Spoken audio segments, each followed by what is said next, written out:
Hello అండి, విజ్ఞాన్ గారు. Rajinikanth daughter Aishwarya ఇంట్లో భారీ చోరీ జరిగింది. సో పని మనుషుల మీద అనుమానం ఉన్నట్లుగా కూడా ఆమె కేసు ఫైల్ చేయడం కూడా జరిగింది. ఏంటి సంగతి?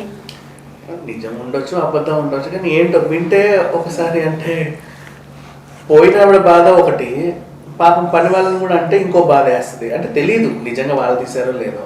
ఇప్పుడు ఈశ్వరి, లక్ష్మి అండ్ డ్రైవర్ వెంకట మీద కేసులు అయితే పెట్టేసింది. వాళ్ళు ఏం కొత్త వాళ్ళు కాదంట, ఎప్పటి నుంచో పనిచేస్తున్న వాళ్ళే. సో ఏంటో ఇంత నమ్మకం లేదా అన్నట్టు ఒక వెర్షన్లో మాట్లాడుకోవచ్చు. ఇంకో వెర్షన్లో బీరువా లోపల లాకర్లో పెట్టిన ఏడిపోతాయి అంటే ఏమీ లేకుండానే పోయాను కూడా చెప్పరు కదా. అంటే అది ఏదో ఉండొచ్చు. అంటే నేను క్యాజువల్గా అడుగుతున్నా, ఎట్లా పోతే బయట వాళ్ళు వచ్చే అవకాశం అయితే లేదు. వాడు ఫస్ట్ వాచ్మెన్ దాటుకొని రావాలి, తర్వాత లోపల కొంపకి రావాలి, ఊడ్సేదో తుడిసేదో అడుగుతారు రేవర్ బాబు అని, అంతే కదా. అవును, అయినా బయట వాళ్ళు వచ్చారనుకోండి, బయట థింగ్సే పట్టుకెళ్ళిపోతారు కానీ బెడ్రూమ్ లోకి వచ్చి వాళ్ళు లాకర్, పైగా వాళ్ళందరికీ లాకర్స్, దానికి సెపరేట్ పాస్వర్డ్స్ కూడా ఉంటాయి కదా. అవన్నీ తీయాలి అని అంటే మాత్రం ఇంట్లో వాళ్ళ మీదే డౌట్ పడాలి.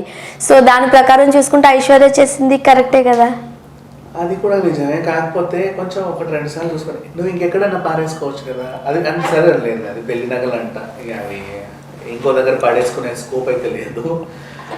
బట్ ఉంటారు ఇవాళ రేపు, దాన్ని ఏం చేయాలి. ఇట్లా చూసుకుంటే నాకు లాస్ట్ టైము మన భానుప్రియ గారి అప్పట్లో ఒక కేసు సంచలనం అయింది. వాళ్ళ ఇంట్లో పని మనిషిగా ఒక పిల్ల చేరి నగలు అన్నీ తీసుకెళ్ళి వాళ్ళ ఇంటికి పంపించారు. ఒకసారి రెడ్ హ్యాండెడ్గా పట్టుకుంది.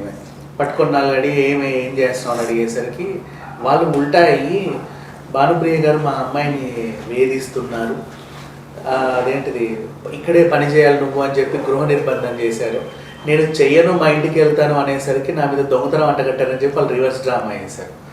అప్పట్లో అదొక పెద్ద కేసు. అదే ఉంటారు వీళ్ళు, ఏంటంటే నమ్మేస్తారు జనాల్ని ఊరికే. ఎందుకు చెప్పనా, వీళ్ళకి షూటింగ్ నుంచే అలవాటు. ఆర్టిస్టులు అంటే ఒకటి, ఐశ్వర్య సంగతి పక్కన పెడితే ఆర్టిస్టుల గురించి షూటింగ్ దశ నుంచే వీళ్ళకి ఒక అసిస్టెంట్లు ఉంటారు కదా.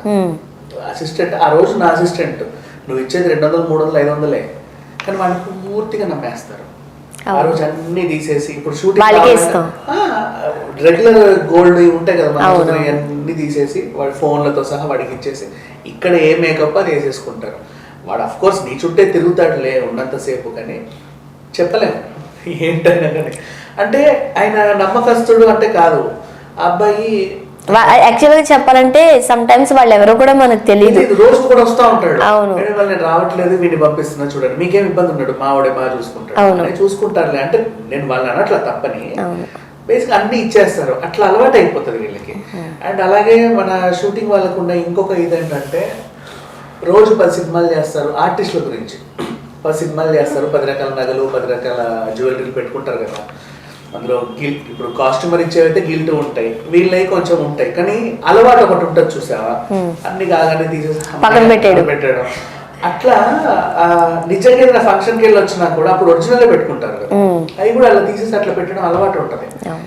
అండ్ మనోళ్ళే ఎవరు తీస్తారు, ఎవరు పొందుతారు, ఈ నమ్మకాలు కూడా ఎక్కువ ఉంటాయి. బేసిక్గా చాలా మంది నమ్ముతారు, ఎందుకంటే వీళ్ళు రోజుకు ఒక షూటింగ్లో రోజుకు కొత్త కొత్త మనుషుల్ని చూస్తూ ఉంటారు, నమ్మకంగా పని చేసుకుంటూ వెళ్తూ ఉంటారు. ఈ లొకేషన్లో ఈయన మేకప్ అని ఈయన తలదు, ఆయన దూతాడు, ఈయన మేకప్ వేస్తాడు, ఓకే. నెక్స్ట్ లొకేషన్లో ఇంకొకరు, నెక్స్ట్ లొకేషన్లో ఇంకొకరు, అందరూ అమ్మ అమ్మ అని బాగా చూసుకుంటే అందరూ మన వాళ్ళే అనుకుంటారు, అంతే. అదొకటి ఉంటుంది. అవును, ఆర్టిస్టుల్లో ఇది మైనస్ ఒక రకంగా. బయట వాళ్ళు రోజుకో లొకేషన్లో వాళ్ళనే అంత నమ్మిన వాళ్ళు రోజు ఇంట్లో ఉండే వాళ్ళు ఇంకెంత నమ్ముతారు. ఈ నమ్మకం అనేది జనరల్ గా వీళ్ళు తెల్లవారుజామున ఎప్పుడే వెళ్ళిపోతారు, మళ్ళీ వచ్చేసరికి లేట్ నైట్ అవుతుంది. సో ఇల్లంతా పనోళ్ళ చేతుల్లోనే ఉంటది. సో వాళ్ళ మీదే 100% నమ్మకం ఉంటుంది కూడా. మనకు సంబంధించిన వాళ్ళు పెద్దగా ఏమి ఉండరు ఇంట్లో. అండ్ ఇప్పుడు మనం మాట్లాడేదంతా ఆర్టిస్ట్ కోణం నుంచి, ప్రొడ్యూసర్ జస్ట్, కానీ ఆర్టిస్ట్ కంటే ఇంకా ఎక్కువ పనులు ఉంటాయి ఈమెకి. ఆ బిజీనెస్లు అవి ఇవన్నీ ఏమో ఉంటాయి రకరకాలు. పైగా ఈ మధ్య సింగిల్ గా ఉంటుందని చెప్పి కూడా కొన్ని వార్తలు, ఆయనతో కొంచెం విడిపోయిన తర్వాత సింగిల్ గా ఉంటుందని. అండ్ మళ్ళీ పోయినాయి పెళ్లి నగలంట. అండ్ అంటే మేబీ ఇట్లా విడిపోయింది కదా, ఆయన పట్టించుకోలే పెళ్లి నగలు, ఆమె అసలు సెంటిమెంట్ దొబ్బేయచ్చు, చెప్పలేము. మేబీ దేనికో దానికి అది ఓపెన్ చేసి మర్చిపోయి ఉండొచ్చు. మనం చాలా సినిమాలో చూస్తాం కదా, కీస్ మర్చిపోయి వెళ్ళిపోతూ ఉంటారు. కేసు అయితే పెట్టింది, అంటే కొంచెం లేట్గా వెలుగులోకి వచ్చింది, వాళ్ళు ఇంకా ఇన్వెస్టిగేషన్ చేస్తున్నారు, బట్ తేల్చలా. కాకపోతే కొన్ని వార్తలు ఏమొస్తున్నాయంటే రజనీకాంత్ గారు కొంచెం చొరవ తీసుకొని ఎందుకు ఇలాంటి పని చేసావు అది ఇది, లేదు నా పెళ్లి నగలు ఇక్కడే పెట్టాను అది ఇది వచ్చి తెలుసు కదా నీకు అది పోయింది. ఏదో ఈశ్వర్ అట్లా చేయదులే, మనం లక్ష్మి కూడా మనం వెంకట రోజు మనతో తిరిగేవాడు, వీళ్ళ మీద ఎందుకన్నా మనం మరి వీళ్ళు కాకపోతే ఎవరు తీసుకుంటారు నాకు ఇంకేముంది, ఇట్లాంటివి ఉంటాయి. అప్పుడు చిరంజీవి గారి ఇంట్లో కూడా కొన్ని డబ్బులు పోయాయని చెప్పి ఎప్పటి నుంచి ఒక 30 years నుంచి వాళ్ళతో పాటు వర్క్ చేసి ఆయన మీదే కేసు పెట్టడం జరిగింది. అది నిజమని కూడా ప్రూవ్ అయింది.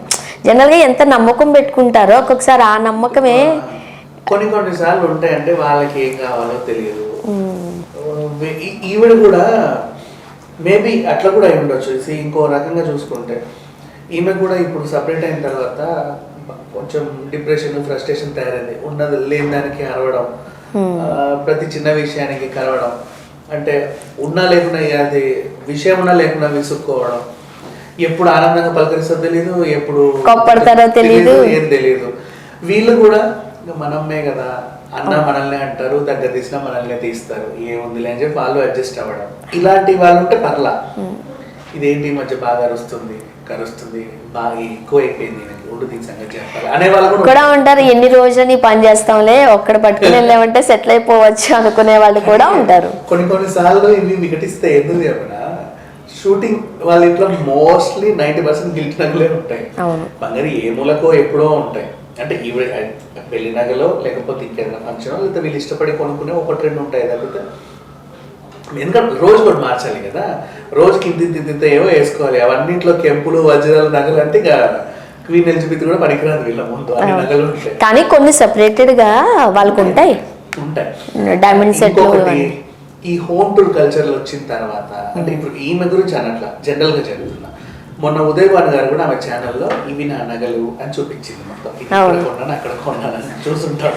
నెక్స్ట్ అలా కొంతమంది కూడా హోమ్ టూర్ చేస్తూ ఇగో ఇది ఈ బీరువాళి నగలి, నా పెళ్లి నగలి, అది నగలి, మా వడ్డాను అక్కడ కొన్నాం ఇక్కడ కొన్నాం. మళ్ళీ అలాగా బీరువా దగ్గరికి వెళ్ళి దాన్ని ఓపెన్ చేసి ఇది మా బీరువా, ఇక్కడ నా చీరలు ఉంటాయి, ఇక్కడ ఇది ఉంటుంది, ఇక్కడ ఇది ఉంటాయి, ఒకటే చెప్పదు తాళాలు ఇక్కడ ఉంటాయి అవును అన్ని చెప్పేస్తారు. ఇల్లంతా చూస్తున్నాడు ఈ తాళాలు ఇక్కడ చూసి మాత్రం తెలియదు. ఈ హోమ్ టూర్ వల్ల కూడా ఇట్లాంటి కల్చర్స్ ఎక్కువ అయిపోతుంది. వీళ్ళు ఏం చేస్తుంది అంటే అయిందా, నెక్స్ట్ బ్లాగ్ ఏంటంటే గోయింగ్ టు కాశీ అని చెప్పేసి వీడియో పెడతారు. రండి మా ఇంటికి, నువ్వు ఇక్కడ నగలు చూపించావు, గోయింగ్ టు కాశీ అని బై చెప్పావు, దాని అర్థం ఏంటి, నెక్స్ట్ రమ్మని వచ్చి పట్టుకెళ్ళండి. ఈ విషయంలో దొంగలకు తప్పే ఉంది చెప్పు, నువ్వు వాళ్ళ ఇంటికి పిలిచి మరీ దోచుకోండి, మళ్ళీ వచ్చాక కగ్గోలు ఇలా అయిపోయింది అలా అయిపోయింది అని. సరే, మిగతా హోమ్ టూర్స్ గురించి పక్కన పెడితే ఐశ్వర్య విషయంలో అయితే మాత్రం జరిగింది ఆమె కొంచెం అన్యాయమే నాకు అనిపిస్తుంది. ఎందుకంటే అంత నమ్మకమైన పనులు ఇలా చేయడం అనేది కొంచెం కరెక్ట్ కాదు.